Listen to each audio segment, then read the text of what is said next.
Kabane-kun is just your average farm boy who works at a local inn, plowing the fields and catering for the inn's livestock without recognition from his peers. His life, however, takes a wild turn when an occult detective visits his inn to investigate a weird occurrence that happened some time ago. In the opening scene, a group of boys is seen walking back from school with their friend and son of the innkeeper, Yataro.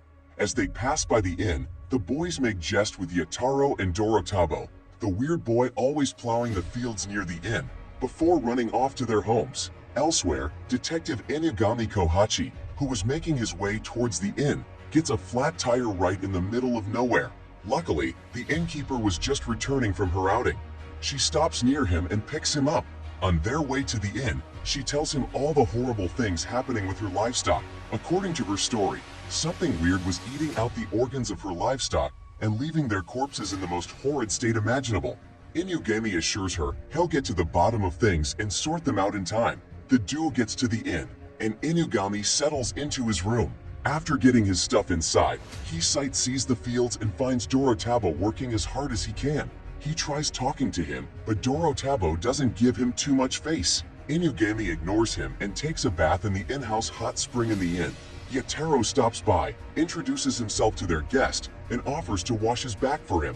While at it, Yataro gets very chatty with Inugami, who just seems to be enjoying the treatment. Inugami asks about Dorotabo, and Yataro badmouths him. Inugami suddenly gets interested in this weird man and immediately ends his bath. That night, Inugami gets back home and requests to see Dorotabo instead. The next morning, the innkeeper makes sure Doro gets a full bath first before taking him to see Inugami. After cleaning himself up, Doro gets to see Inugami. He serves him some breakfast and prepares to leave. However, Inugami pulls him back and asks for some real information on what's really happening to the livestock on the farm. Doro tells him about the 6 animals that died due to the attack. His story corroborates that of the innkeeper. The monster eats the organs of the animals and leaves the horrible corpse for the farmers to dispose of before the full moon. Inugami realizes they have 5 more days before the next full moon and thanks him for the help. The innkeeper gets back from her grocery run and finds Inugami packing out gutters with Doro. Yataro also passes by with his friends and is shocked to see such a cool person having fun with Doro of all people. Anyways, a few days pass with Doro having the time of his life with Inugami, who seems to be enjoying every last bit of it. One day, as they work in the field, Doro tells Inugami about the lifestone on his neck. Inugami checks it out and realizes Doro is a very special child. He smokes a cigarette and promises to help Doro find his parents. It's the full moon that night and Doro gets outside to wait for Inugami. Yataro, who's been jealous of Doro getting all the attention from Inugami, confronts him and yanks his lifestone from his neck. Doro gets out of control and punches Yataro. Yataro gets up and finds Doro's face already hideous and monster-like. Doro inches closer to take Yataro out. However, Yataro escapes his grasp and leaves the lifestone behind. Doro picks the lifestone and changes back to a normal human. Inugami arrives a few minutes later and explains his true nature to him. Apparently, Doro is a Kemono, in other words, a ghoul, just like Inugami. The only difference now is that Doro possesses demon and human-like traits, since he's a hybrid from both a ghoul and a human. His lifestone prevents him from attacking people impulsively. Doro now understands all his life is about. Just then, he remembers that Yataro was still outside and not protected. At that moment, Yataro runs towards the inn thinking about the kind of monster Doro could be. Before he finds his way in, he gets attacked by the 2 ghouls eating up the livestock. Luckily for him, Inugami and Doro arrive in time to kill them. Another bigger ghoul attacks them, but Doro rips its head off its shoulders. With the monsters gone, Inugami and Doro carry an unconscious Yataro back to the inn. On the way, Doro realizes he can't really stay there anymore. Now that Yataro knows about his true form, they will pin all the occurrences on him. Inugami realizes something. Since he was called upon to kill Doro, he decides to go forward with it, knowing full well Doro wouldn't die completely.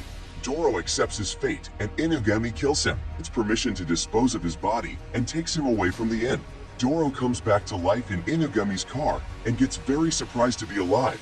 Inugami explains to him ghouls don't die that easily and welcomes him to Tokyo. Inugami takes Doro back to his house and introduces him to his 2 teenage subordinates, Shiki and Akira. Doro introduces himself to Akira and Shiki by his real name, Kabane. After the necessary introductions, Inugami asks Kabane to work with him. Akira notices the weird smell coming off Kabane and asks her master why he smells that way. Inugami tells her Kabane is an immortal hybrid of a demon and a human, just like Shiki. Shiki gets the wrong vibe from Kabane and keeps talking down on him.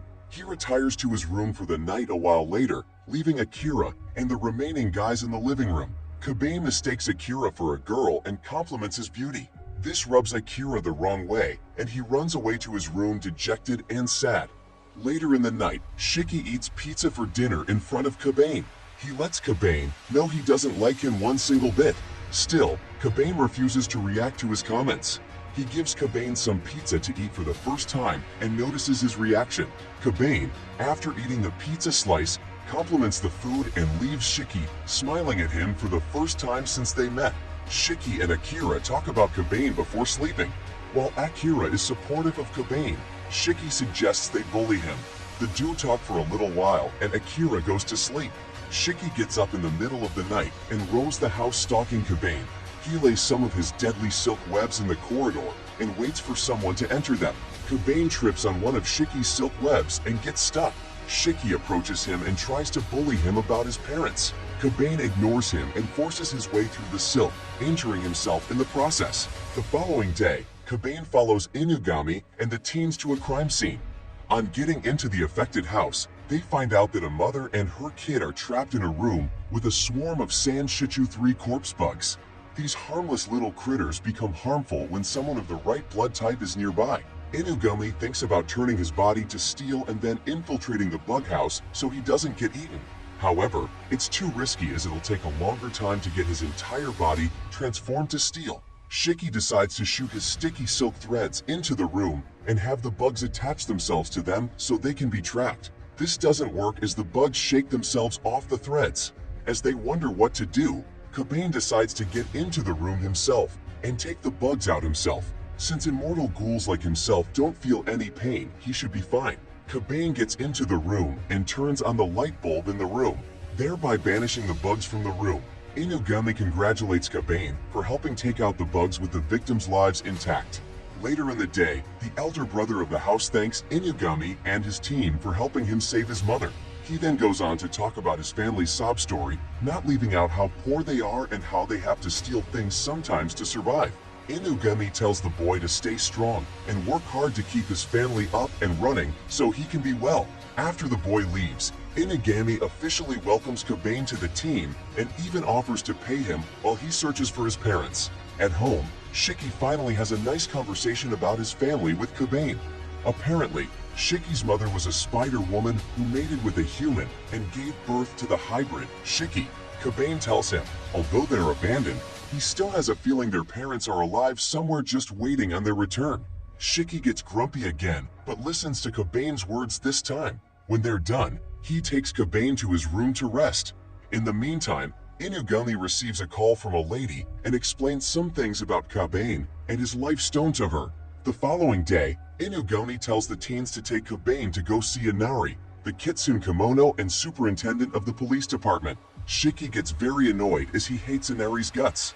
Akira, on the other hand, gets flustered and tells Kabane about all the wonderful places they could visit on their way to the police station. Before going, Inugami gives Kabane a good luck charm before letting them go.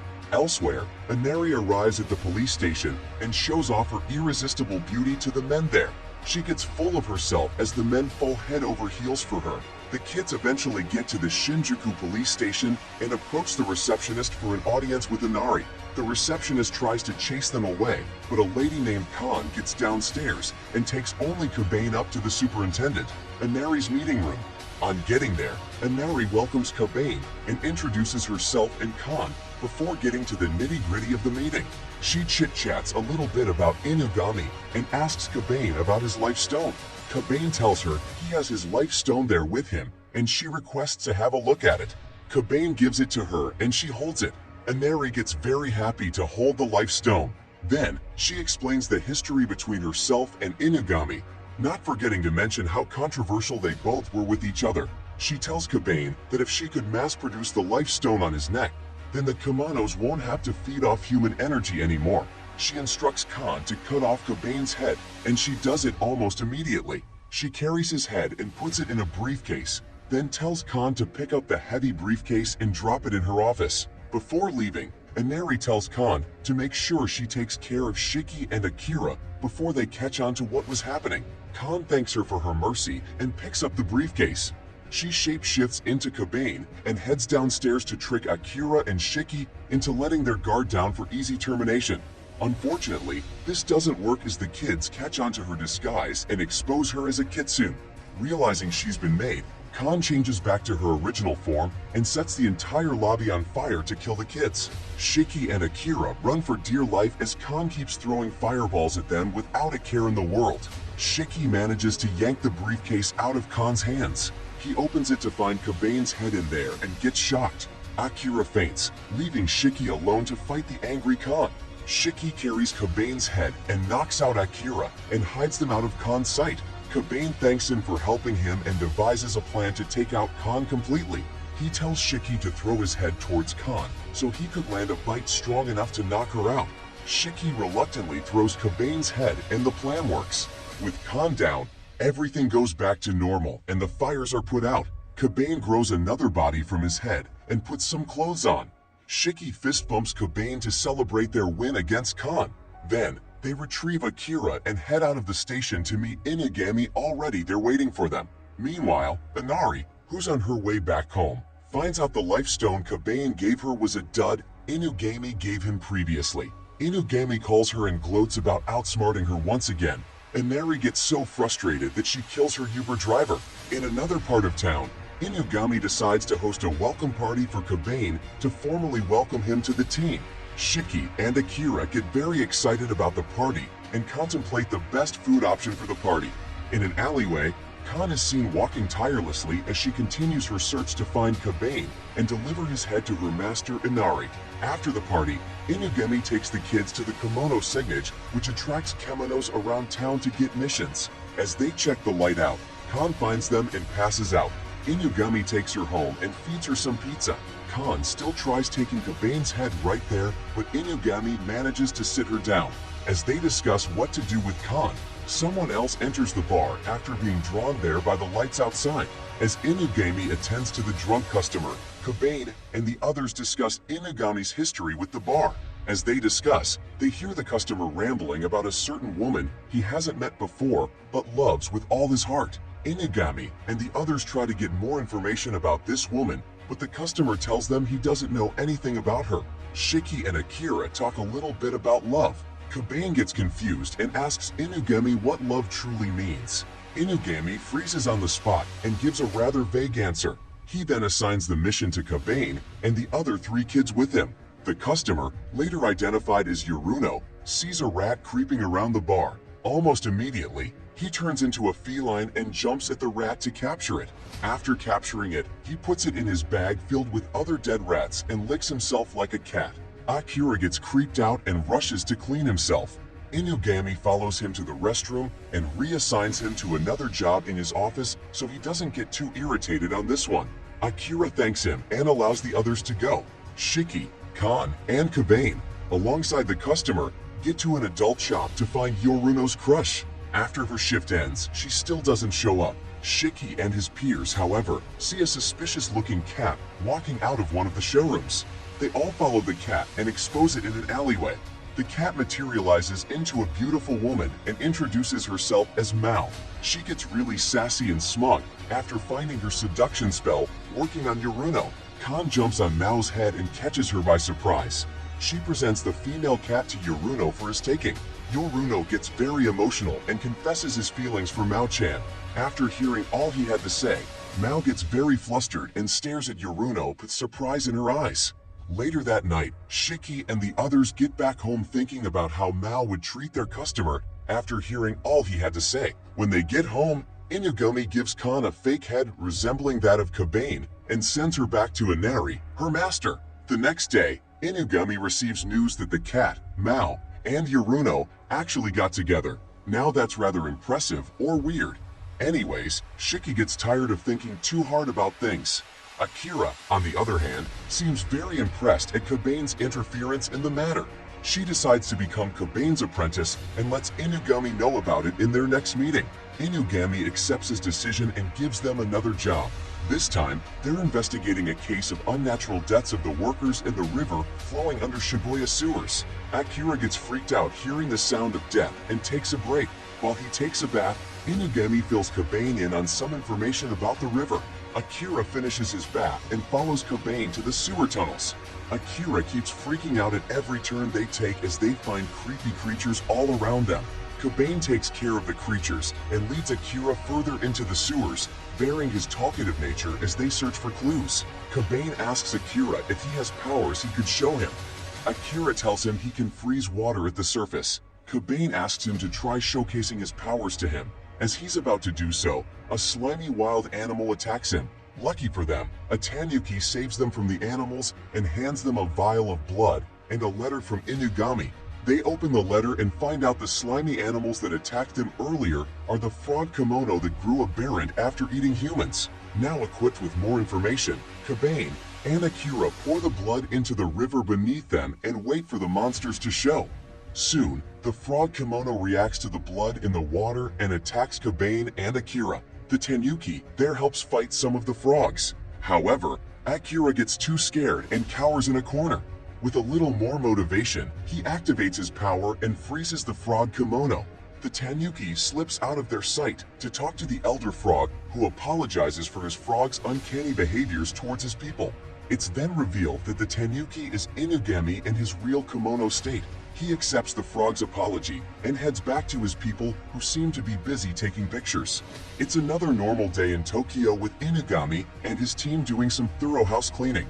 Kobane finds the secret door behind the hallway that Inugami warned him never to touch. He gets too close to the door and gets drawn into it for a few hours. When Inugami and the others find out he's missing, they search a little and find him in the room behind the forbidden door. There, they find Kobane serving the age-old vampire Kemono, Mihai.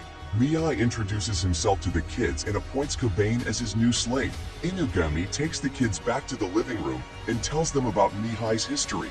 Apparently, Mihai is a vampire who acquired too much knowledge in his lifetime and became bored with life. As a result, he sought solitary confinement behind a computer. Inugami took him in to have a mutual agreement with him. While Mihai works the tech stuff, Inugami lets him stay in the house and feeds him. After hearing all these, Shiki still decides it's wrong to enslave Kobane against his will. Later that day, he teams up with Akira and confronts Mihai on his plan to keep Kobane as his slave. Mihai proposes they settle things the old-fashioned way. He challenges Shiki to an arm wrestling matchup. If Shiki wins, he will release Kobane. Otherwise, he gets to keep him. Shiki arm wrestles Mihai several times but keeps getting defeated every single time. Kobane decides to try his luck. He uses all his strength to wrestle him but still loses to the vampire. Following the matchup, Kobane hits the streets to buy some supper for the family. On his way back, he sits on an outdoor bench and thinks about progress. Just then, Khan falls from a tree above Kobane. Khan tells Kobane her sob story of how she was abandoned by Inari. Kobane challenges her to a fight and ends up beating her. Khan doesn't take the failure well as she cries like a baby. Kobane pets her and picks her up. In the meantime, Mihai leaves his room to meet Inugami. Despite winning the match, Kobane still managed to break Mihai's hands. So he has up to a week or so till it heals, so he asks to help out with Inugami's work. A few hours later, by nighttime, Kobane, still on the bench, wakes Khan up and asks her if she would like to stay with Inugami. Khan tells him she, a kitsune, can't live with a tanuki like Inugami. Kobane remembers he has to deliver dinner to the others, so he ups and leaves and promises to get back to Khan when he's done.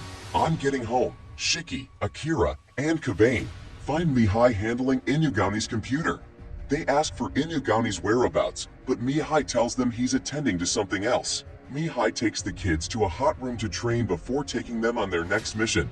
This time, Shiki and his peers are to infiltrate a suspicious company named Bugbite Electronic, whose higher-ups have been secretly killing their employees and passing the murders as suicides. Shiki uses his arachnid powers to find a way into the company. He uses his new ability and blends into his environment.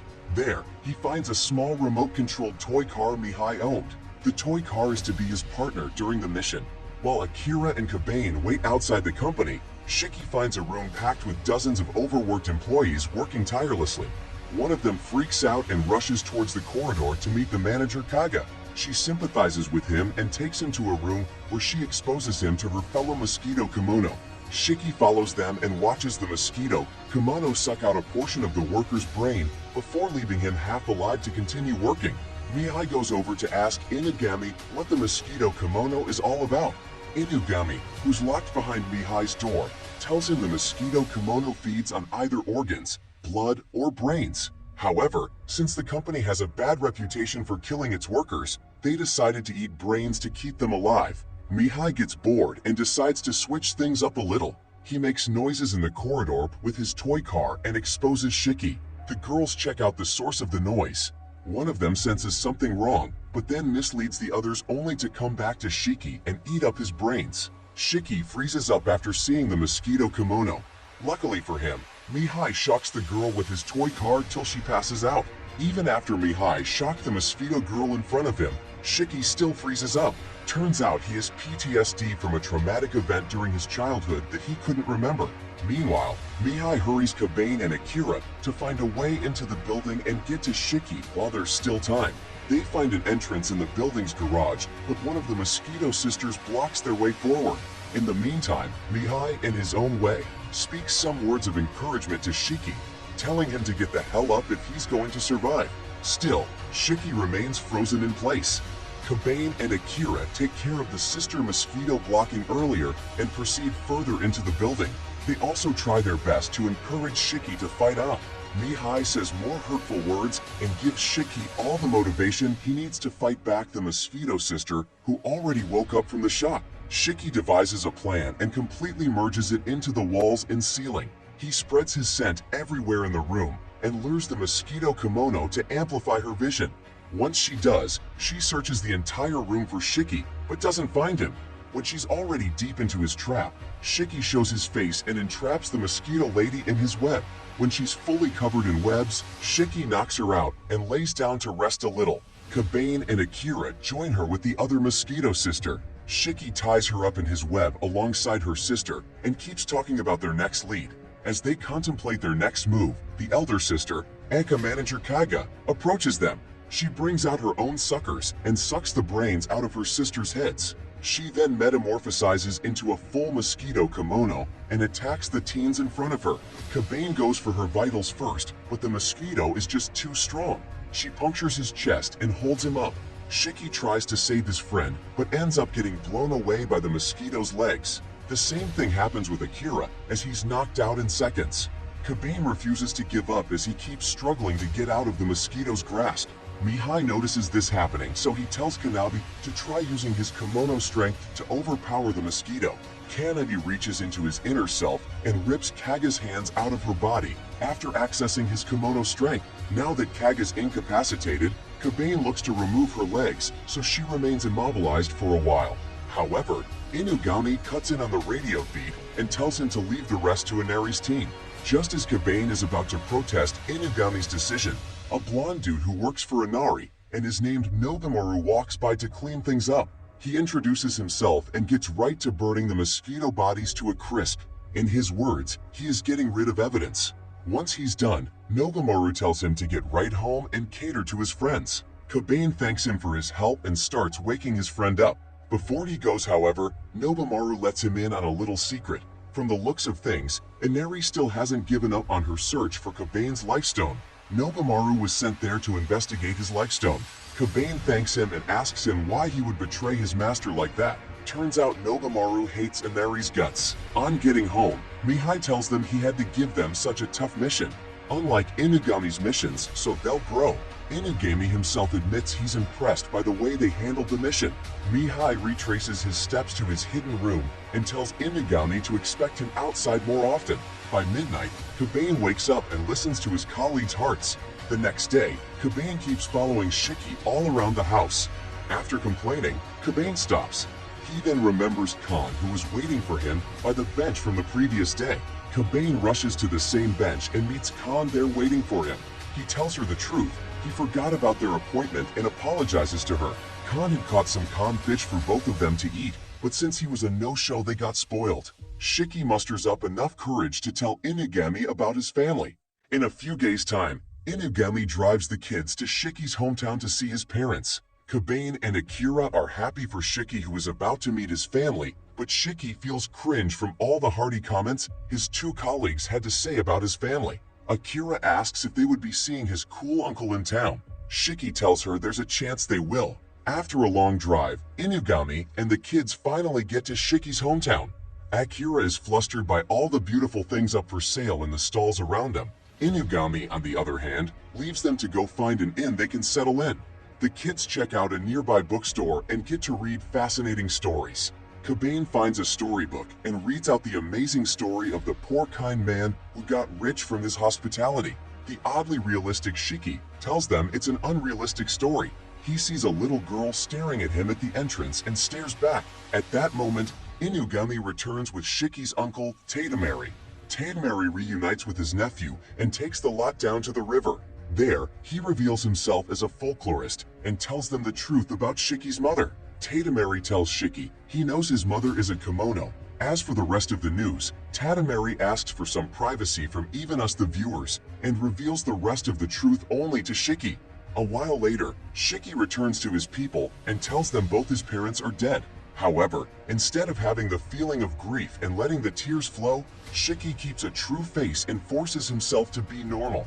Inugami asks after Tadamari and goes over to join him while the kids get to the inn. While in the inn's bathhouse, Nobumaru joins all the boys stark naked and in his kimono mode. As a kitsune kimono, Nobumaru advises them to explore the natural features of the town after bathing. Later that night, everyone gets to the river to see the beautiful fireflies. Nobumaru apologizes for intruding on their affairs and congratulates Kabane for the weirdest reason. Kabane leaves him to himself and joins Shiki, who is busy staring at a big tree. He stares hard at the tree and recognizes a path he used to pass through when he was younger.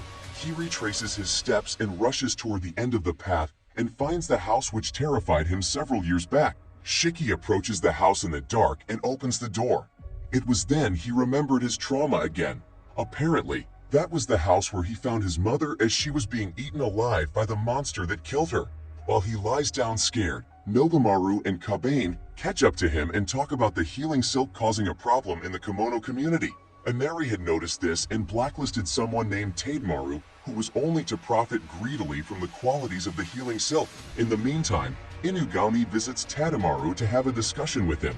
Shiki suddenly remembers who hit his head after finding out about the horrible incident that happened to his mother. So it turns out Tadamaru murdered Shiki's mother, who was a natural producer of the healing silk. From his greed, Tadamaru decided to take all the silk for himself, so he took her out. Shiki decides to make his uncle pay for what he does. Kabane and Nobumaru promise to help him take such a filthy person. On a walk through the forest, Inugami asks Tadamaru to explain what really happened back then and how he got to know about the gold web treasures. So after Shiki's dad died, Tadamaru tricked Shiki's mother, Kumi, to undergo a series of inhumane tests just so they could artificially produce the golden silk. Unfortunately, after some tests, Kumi died and Shiki was there to witness it. Tadamaru admits he feels no remorse about it and was only focused on perfecting the silk and becoming the most remarkable man in the world. Inugami already got all the information he needed, so he asks Shiki to come out of his hiding place and pass judgment. Shiki makes sure to punish his uncle slowly. Now that he's been caught, Tadamaru begs Shiki to spare his life. Unfortunately, it's too late. Shiki makes sure to tighten the silk around his uncle's neck more and forbids him from justifying his horrendous act. Tadamaru begs Inugami for mercy, but Inugami leaves things in Shiki's hands. Akira finally finds them after she was abandoned by the group somewhere else. While she whines and complains about being left behind, a monster, Kemono, attacks her. Inugami shoots the head off and engages in a fight with it. The thing bites his hand and infuses it with its venom. Inugami's arm gets paralyzed by the venom and more of the monsters appear. Tadamaru lets off a smug look on his face and tells Shiki that the monsters are his siblings. He confesses that the weird Chimera monsters were born from the experiments he conducted on his mother back in the day. Shiki cannot believe the atrocities before his face. He breaks down and loses his will to fight Tadamaru. Nobumaru notices this and asks Kabane what he plans to do about the matter. Kabane, who is already seething with rage, accesses his inner power and asks Shiki what he would like to do. A helpless Shiki only asked Kabane to help him out. Kabane gets the memo and prepares for a big fight. Inugami and Akira are cornered. To prevent the poison from spreading, Inugami asks Akira to freeze his infected arm for him. Akira freaks out, but the young lady staring at Shiki back then at the bookstore arrives and offers to help them. Elsewhere, Kabane keeps bashing the heads of the Shiki's supposed siblings. Tademaru asks how he can confidently kill Shiki's siblings without a care in the world. Kabane tells him he would keep taking out the monsters if it meant killing Tademaru. Tademaru summons the biggest sibling, Shibi, and sends him toward Kabane. Kabane gets really serious and removes his shirt to allow for more room in the fight. Kabane jumps up and smashes Shibi's face to the ground. The young girl takes Inugami to a detoxifying spring to get his hand healed up. Inugami dips his infected arm in the water and heals it. The girl begs him not to kill Tademaru, yet because she has something to ask him. Kabane, however, finishes all the monsters protecting Tademaru. He picks Tademaru up and leaves his punishment in the hands of Shiki himself. Shiki gets up and thanks his friend for helping him with his dirty business. He becomes the big man and refuses to kill his uncle. Just then, the young girl, Aya, and Inugami arrive and beg Shiki to spare Tademaru. Tademaru gets very worked up and scolds Aya for coming to the forest. Aya shushes him and asks him where he hid the cocoon she made. Tademaru smiles and uses his knowledge of the cocoon's location as a bargaining chip to stay alive. Shiki begins to wonder who Aya truly is and what she meant to his uncle. He recalls a moment he had with his uncle when he was drunk years ago. Tademaru is a person who's too concerned about leaving something of value behind. This means Aya couldn't possibly be his daughter. Still, Shiki wonders who she could be. Aya refuses to give out her true identity as she fears that others would reject her. Inugami steps in and tells her not to worry, that he's been tracking Tademaru for a while now and probably knows a thing or two about the cocoon's location. He takes out his phone and calls Mihai. After he picks up, Inugami tells Mihai to check Tademaru's database to see whether or not he had been hiding something for the past years. Right in front of everyone, Mihai checks through the database and finds out about a secret place he usually goes to on occasion, a spring in the mountains of Kishigo. Aya suddenly remembers the spring when Inugami got his hand healed and rushes there to search for her cocoon. Shiki follows her and helps her dive into the spring to search for his mother's flowers and the cocoon itself.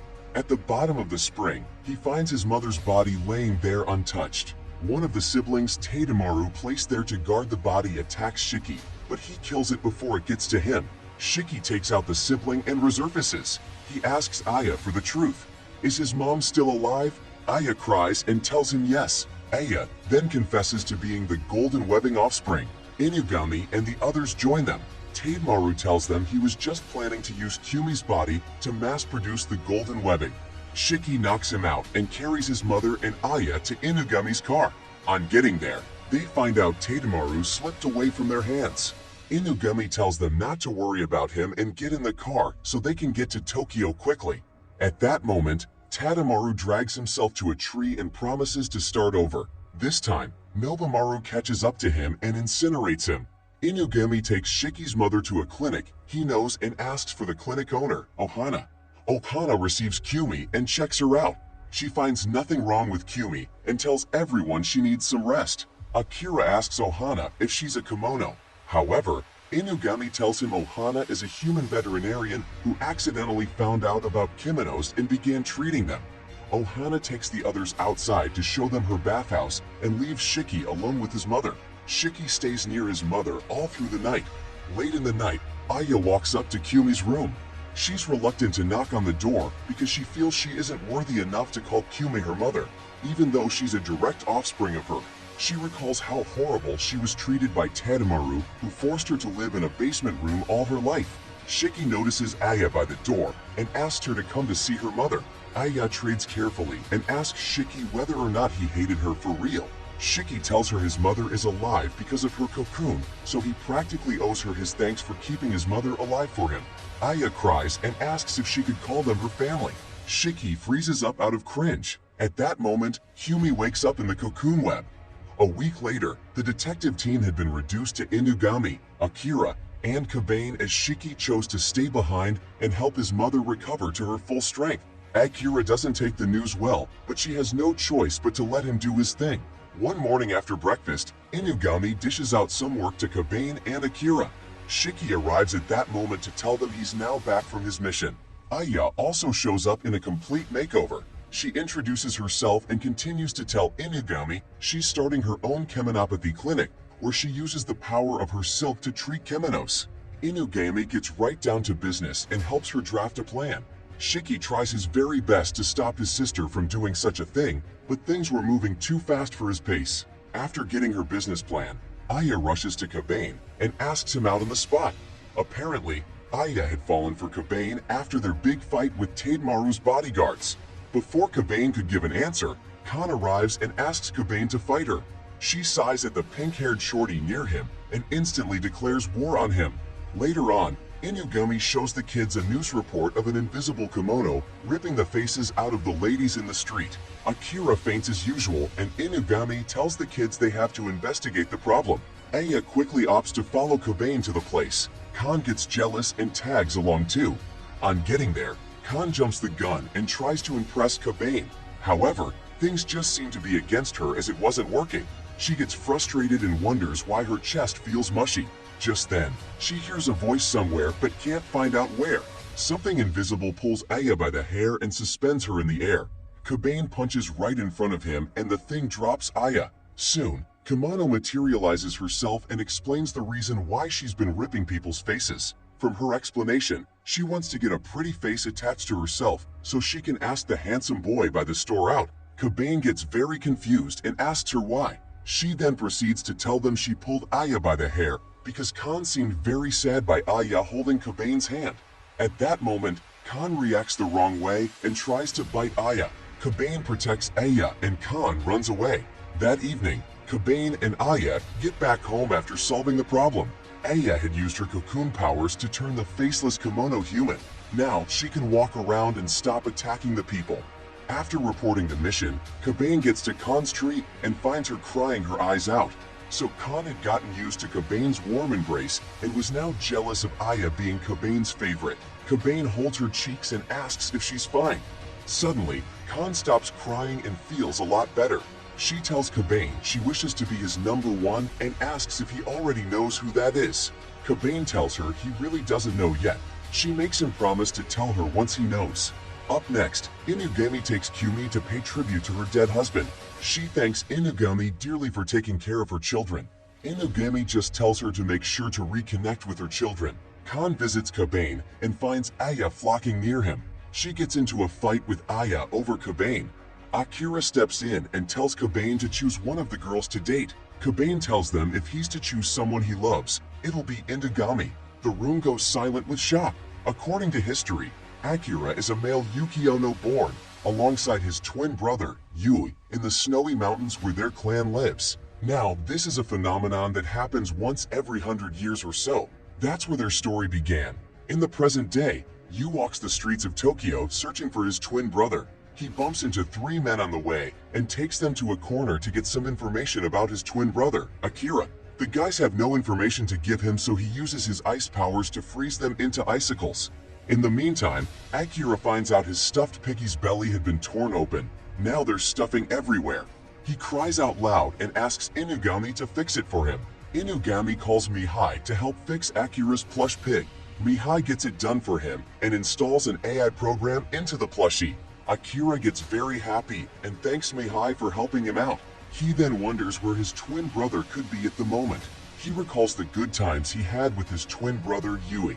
One time when they were younger, Akira and Yui took a stroll in the snowstorm. They were caught by their village elder, Hisame, and thrown back inside. So it happens that the village kept very close eyes on the boys, seeing as it was an abomination for boys to be born in the village. Yui and Akira never knew their parents and were forced to live behind doors and survive on their own. Inugami returns home that night with some beach sand. He tasks the kids with searching for a person's ashes from the bags of sand to find the ashes. Akira gets clumsy and falls on the bag. When it's time for supper, Akira cooks some cold noodles for the boys. As time passes, Akira keeps acting like a klutz as he keeps making messes all around the house. Eventually, Akira gets tired of being the problem and leaves the house. Now that he's homeless, Akira finds out he's broke and wanders the streets searching for a place to live. He finds his twin brother by chance on the streets and reunites with him. There's a flashback to their younger days when Yui and Akira promised each other to visit Tokyo one day and live good lives there. Akira follows her brother to an ice cream shop to get some crepe and ice cream. Yu rejects the crepe and gives it to Akira. Meanwhile, the boys get the day off as there's no case for them to solve. He asks Kabane what he thinks about Akira. Kabane tells him although Akira is a klutz, he still misses him. Inugami dismisses him and Kabane joins Shiki on the couch. There, they think about calling Akira back to the house, but Shiki would rather not. By nightfall, Yu takes Akira to a plain field in the forest. He asks his twin brother where he would like to live and Akira tells him he always wanted to stay in an ice castle. Just then, Yu uses his incredible ice powers and builds an ice castle. Akira gets very happy at the prettiness of the castle and takes some pictures of the house. Yu seizes his phone and locks him in a room in the castle. Then, he walks out and leaves the castle. Shiki and Kabane continue life without Akira. They try cooking up some beef stew but end up burning it to churns. Shiki Loki misses Akira, but he refuses to show it. He decides to eat the burnt stew like that and sends Kabane to go buy his own dinner. After Kabane is gone, Shiki tries to do some dishes. He ends up getting so angry and breaks one of the plates. Kabane returns shortly and tells Shiki they have to find Akira no matter what. They don't know where to start, but then Inugami checks Akira's social media. There, they find the picture of the ice castle he posted and race toward the castle. There, they find some reporters already outside and ready to interview the owner of the ice castle. Upon getting to the castle, Yu steps out of the house and attacks the reporters. Thankfully, Inugami stops him before he harms anyone. He cites the null stone sitting on Yu's chest and explains the use of the stone, while Kabane's life stone stops him from his thirst. Yu's null stone infuses his thirst for death. Yu begins his attack on the lot and immediately creates a snowstorm. In the meantime, Akira uses the AI program and his plushie piggy doll to check out his social media page. He asks his plushie doll why his brother would break his phone and act so cold toward him. The plushie doll tells Akira it noticed some weird signs in his vitals. He probably left some cold stuff compressed to his chest. Just then, Yu opens the room door and asks Akira to come down to check out his surprise for him. On getting down, Akira finds his friends, Shiki, Inugami, and Kabane, all frozen solid by Yu's ice magic. Akira's face lights up in disgust after seeing his friends frozen solid. Before he gets to say anything, he falls down and makes Yu think he's sick. Yu exits the castle to go find some herbs for his brother and leaves him there with Inugami and the others. His A plushie tells him he senses a very weird vibe with Yu and just couldn't tell what it was. Suddenly, Akira remembers that Kabane is immortal. While he waits for him to unfreeze himself, he wonders whether or not Inugami would be able to survive the immense cold. Elsewhere, Yu recalls his time in the snowy village after he was separated from his brother Yu. So it turns out Yu was chosen to be chief of the snowy village as the only able-bodied male present. His life took a downward spiral as he was taught so many dark things he had to keep from his twin brother. In a flashback, an excited younger Akira asks his brother about his first day as chief. Yu ignores him and tells him to just leave all the heavy-duty stuff to him. Akira then gives his brother a flower to congratulate him on being named the chief of the village. Yu smiles for a while that night and goes to sleep. The next day in the flashback, Yu is taken to the top of the mountains to see the null stone for the first time. On getting there, he finds out about the jealousy and secret hatred growing between the women of his tribe. Growing up without a female sibling, Yu had little knowledge about them, so he began to resent his village women as jealousy and envy were becoming too much for him. The flashback ends at that point and Yu returns to the ice castle with some salt and mint herbs for his brother. Akira collects the herb and keeps wondering how she would take him out before it's too late. Right outside the castle, Inari arrives with Nobumaru to find and retrieve the null stone. At that moment, Kabane breaks out of his frozen state and regenerates his lost limbs. After putting on his pants, he talks about his interest in the null stone and snowy village. Kabane promises to save Akira from his brother, even if it means fighting him with all his strength. Akira fears his brother's strength, so he pretends not to need Kabane's help. He tells Kabane that he doesn't need his help and likes staying with his brother better. Just then, his brother returns from his outing with some more salt. This time, Akira abandons his previous team and decides to leave with his brother and follow him somewhere else. On his way out, he freezes his tears and bids Kabane farewell before leaving. Akira's idol calls on Kabane and tells him to sprinkle some of the salt on his friends so they can thaw faster. Kabane does just that and waits for his friends to come back to life. Inari finally makes her appearance and tricks Kabane into helping her retrieve the Null Stone. In the meantime, Akira and his twin keep searching for a new place to live in the forest. Akira reminds him of the last time they took a stroll. Back when they were much younger, Akira is seen asking his brother to let him know about his pain. Yu, however, refused to share his pain with Akira due to his weakness and pureness of heart. Akira protests and tells his brother that he had his first wet dream the previous night. Yu sees this and fears the women would take advantage of Akira's development and install him as a figurehead chief and banish him. He couldn't let himself or his brother be used like that. So Yu convinced the entire 200 women in the village to banish Akira from the village for the village's benefit. Thankfully, his plan works, and Akira is banished from the snowy village. Before he leaves, Yu tells Akira to find a man named Inugami in Tokyo. After he's gone, Yu returns to the village and overhears the women talking about the assassin they sent after Akira. He rushes towards Hissen, the head female of the village, and confronts her. Hissen captures him and leaves him for dead. However, Yu escapes and rushes to the Null Stone. As Yu gets back to reality, he finds out Nobumaru was stalking them both. Meanwhile, Inari keeps stalling Kabane until Inugami, who could now talk, tells Kabane to just ignore her and go after Akira and Yui. Kabane leaves and begins tracking them both. Yui, on the other hand, puts his brother in a cage and prepares to fight Nobumaru, who is now fully transformed into his kitsune form and ready to get the Null Stone. The fight for the Null Stone becomes very heated as Nobumaru goes all out to get it. At one point, Yu gets distracted and leaves an opening for Nobumaru. Nobumaru gets close enough to touch the stone, but his hands freezes off due to the extreme cold. Yu catches his slacking off and throws some icicles toward him. Just as Nobi is about to get hit, Kabane arrives and destroys the icicle. Nobumaru updates Kabane on the current situation surrounding his fight with Yu and tells him about his new plan to take him down. Akira is seen struggling to free himself from the cage when he sees a light in the fog.